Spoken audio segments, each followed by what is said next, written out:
un des facteurs qui peut éventuellement, en termes d'alimentation, en termes de mode de vie, en termes de dormir plus tôt, sommeil, tous nos modifiables, c'est que la personne arrête notre accompagnement.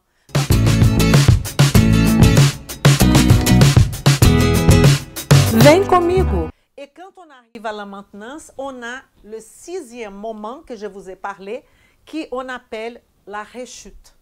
Ça veut dire qu'on était en maintenance et on revient parfois à la pré-contemplation. En fait, pourquoi je fais ça? Non, ça ne me concerne plus. Ou je peux aller au moment numéro 2, ou je peux aller à la répréparation. Donc, il n'y a pas d'ordre, tout ça. C'est pour ça que c'est complexe.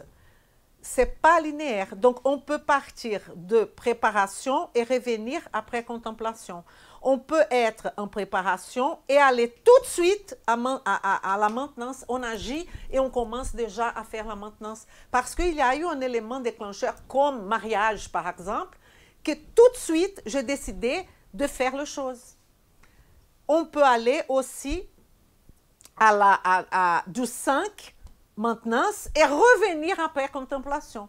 Donc, ces changements de comportement, déjà, il faut, pour que ce processus soit stable, 6 mois, mais on peut, après ces 6 mois, vis-à-vis de facteurs de renforcement présents ou absents, revenir à 0. Et c'est ça toute la problématique. Donc, on a une perte de notre facteur de renforcement, ça veut dire de notre référentiel en fait. Et il y a un arrêt complet de ce processus. Et c'est pour ça, un des facteurs qui peut éventuellement, en termes d'alimentation, en termes de mode de vie, en termes de dormir plus tôt, sommeil, tous nos modifiables, c'est que la personne arrête notre accompagnement. Parce que nous sommes quoi? Nous sommes tout simplement en train de chercher à chaque fois, dans les années, avec notre patient ou notre client, les facteurs de renforcement. Il faut toujours, parce que le facteur bouge. Et donc, notre travail, c'est ça, de faire en sorte qu'il va continuer dans son processus de changement de comportement.